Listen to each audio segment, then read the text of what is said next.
Have you ever wanted to achieve peace and freedom? Well, the Air Nomads went through certain measures in order to reach that.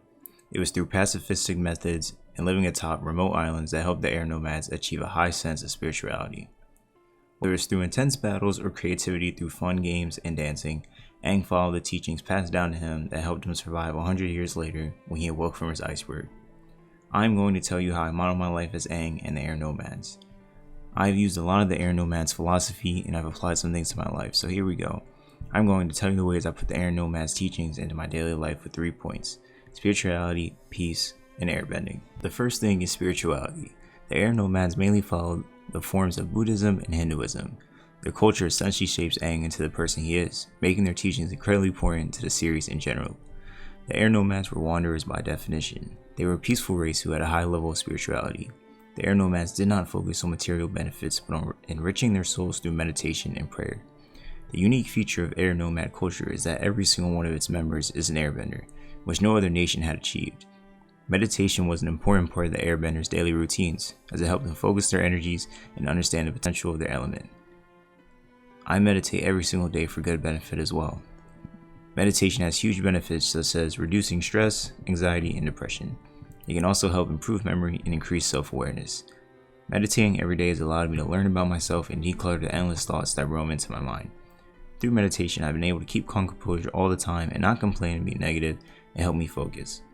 I think this is a great value to the Air Nomads, as their life could not have many distractions. Due to their high spirituality, the monks believed that hope was only a distraction. Since they highly valued pacifism and detachment, Air Nomads often preferred to remain uninvolved with conflicts taking place outside the temples. I think this is a big part because in the world of politics and rules, many people tend to voice an opinion and give hope to these things, whereas the Air Nomads simply did not care and enjoyed life for what it is. They went about things in a peaceful world and kind of detached themselves to the world to deal with their problems, which is something I put in my favor. For this reason, many monks chose to involve themselves in spiritual matters instead, no matter the nation they found themselves in. This sometimes led people in the region they visited to resent the Nomads for their focus on their own personal goals and spirits rather than the people around them. They were known for their compassion towards all forms of life, which is why they understand the importance of having freedom of expression as a universal human right. Air Nomads are all about mastery and dedicating themselves to enlightenment. The Air Nomads separated themselves from living with nuclear families and any forms of family building. For the Air Nomads, the ultimate goal was to be in harmony with the world, and in many ways, families dilutes that goal. This is a big form of discipline that the Air Nomads followed. As a result, all Air Nomads were deeply connected to the spirit world and lived in an ascetic lifestyle. Ascetic means the practice of severe self-discipline and abstention from all forms of indulgence. Because of this lifestyle, the Air Nomads population was the lowest of all nations. Young airbenders have to train extremely hard for several years, perhaps decades, to reach a stage where they are permitted to become masters in their own right. This event is observed through the anointing ceremony, where the airbender's hair is shown and light blue tattoos are applied on their legs, arms, back, and head. Aang is celebrated as a master at the age of 12, but Jinora, his grandchild, beats his record by getting her tattoos at 11. The very first airbenders were harmonious with the spirits and connected with them on a deeper level than anyone else. The second thing is peace. The Air Nomads are almost like a peaceful spiritual utopia. Separated both geographically and politically from all the bad in the world, the Air Nomads are able to focus on achieving inner peace. Buddhist influences on the Air Nomad community are obvious. Anyone even slightly familiar with Buddhism or the Dalai Lama is able to recognize these elements that are within Aang's culture. Even though their beliefs are not totally taken from Buddhist thought, the Western audience is still shown how fulfilling and positive a spiritual lifestyle is. It is not coincidence that Aang is an Air Nomad, and without the teaching of the monks, he would not be able to make decisions in the interests of others without sacrificing his spiritual conscience. This is made even more apparent when Aang confronts other avatars who solve problems with violence, and advise him to do so as well. Aang is able to apply the teachings of the Air Nomads to his life choices, and they help him to make decisions in the interests of others. Watching Avatar: The Last Airbender could easily persuade people to investigate Tibetan Buddhism, as it is presented in such a logical and practical way without preaching to the audience. Iroh tells Zuko that the Air Nomads detached themselves from worldly concerns and found peace and freedom. Because they were pacifists, Air Nomads led peaceful lives and avoided conflict when possible, though were willing to fight when there was no other option left to take. I think this is a huge step for the Air Nomads because they are peaceful in their own lives but also very peaceful with other people.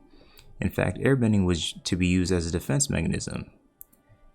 Peace means freedom from disturbances in your life, and to be able to filter them out and tackle them and accomplish peace is something that can go a long way. I think true peace is peace with yourself and a calm state of mind within yourself. To get to this point, you need to have a strong sense of spirituality and awareness of yourself, which is why meditation is a very important thing to do in my daily life to achieve this goal. I also want to acquire true peace and know what that feels like. Aang's mentor Monkey Atso told Aang, "We can't concern ourselves with what was, we must act on what is." I think this is an important quote because it means do not hold on to the past and resent others. Focus on what you can control instead of what you can't control, and your life will be much peaceful. The third thing is airbending. Air is the element of freedom. The key to airbending is flexibility in finding and following the path of least resistance. Airbending is based on the Bajang style of martial arts, also known as circle walking or 8-trigam palm. Such moves employ dynamic footwork, throws, and hand techniques. These martial arts feature swift, evasive maneuvers that evoke the intangibility and explosive power of wind, drawing energy from the center of the abdomen. Bagyua, which utilizes circle walking of the 8 trigrams, is known for its constant circular movement, which makes it difficult for opponents to attack directly or land a blow. One tactic is to maneuver behind an opponent and mirror their movements, preventing them from turning to face the practitioner, similar to the technique Aang used during his fight with Hide. Airbending is notable for being almost purely defensive as well as the most dynamic of the 4 bending arts. Airbenders can overwhelm many opponents at once with large and powerful attacks that could prove fatal. However, due to the pacifist nature of the air nomads, such attacks are rarely used. For every airbending master, the arrow tattoos form in specific spots. The arrows mark the paths through which chi travels through the body. Because of this, when an air nomad avatar tattooed in this fashion entered the avatar state, these tattoos would glow as well. Being so closely attuned to their chi, the tattoos will be a clear symbol of a master's skill after passing the 36 levels to mastery. Aang only had passed 35 levels when invented the air scooter, which granted him his tattoos. As the 4 nations are built on the 4 seasons, the air nomad season is autumn, the windliest season. Autumn symbolizes change and the biggest transition of peace and calm. Airbending's key nature is to move freely with the flow like a leaf in the wind. I think airbending can be applied to my life from the way it is used. The evasiveness and agility can help for self-defense in a fight and trying to use an enemy's strength against them, also in a conversation or argument. Now don't get me wrong, humans can't directly airbend, but I think utilizing just the air in your breathing goes a long way. One example is when your hands get cold, you blow hot air into them to warm them up. We also use air technology in our everyday lives, such as fans or vacuums. The wings of an airplane are also used to make air move faster to lift the plane. Just going outside and feeling the air, the wind, and the hot sun is a huge boost to your dopamine. Aang once says, "We airbenders learn to feel the energy behind the wind, not just the breeze on our skin. It's all about controlling energy. I see energy in the real world as a source in your body to do things. If you are never on energy and moving around, then that can be a problem. A short walk outside and good sleep will do just the thing." In conclusion, one thing I would like that I think makes Aang amazing with his air nomad knowledge is being an avatar. With the avatar state, he's granted the past skills of knowledge of all the past avatars. He has an endless guide of successors to help him in life like mentors in real life. Aang tells Korra, when we hit our lowest point, we are open to the greatest change. Aang tells his son Tenzin, you're trying to hold on to a false perception of yourself. You are not me and you should not be me. Also talks to the old avatars, asking for what to do to Phoenix King Ozai, and they all tell him to do what must be done, but in the end, he still chose to keep Ozai alive and steal his bending and not go down the path of violence. You must let the clouds in your mind part and be at peace. Aang says, it's easy to do nothing, but it's hard to forgive. Aang went through hard times of having to grow up early and being burdened with the responsibilities of the avatar. He couldn't be a normal kid anymore, couldn't hang out with his friends anymore. I feel the same way towards Aang, as just a kid who wanted to have fun, and I'm sure there are others like that too. Aang felt the guilt of leaving and letting down his people. He tried to make everyone happy and wanted to live in peace again.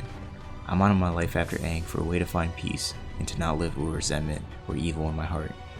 I do not want to involve myself with worldly concern and be myself through and through. Peace and freedom have a long destination to get there, but it's the journey that you get to enjoy, not the destination. Thanks for watching, and if you like this video, give it a thumbs up. I'll be dropping more videos on different characters periodically, so check again. Thanks.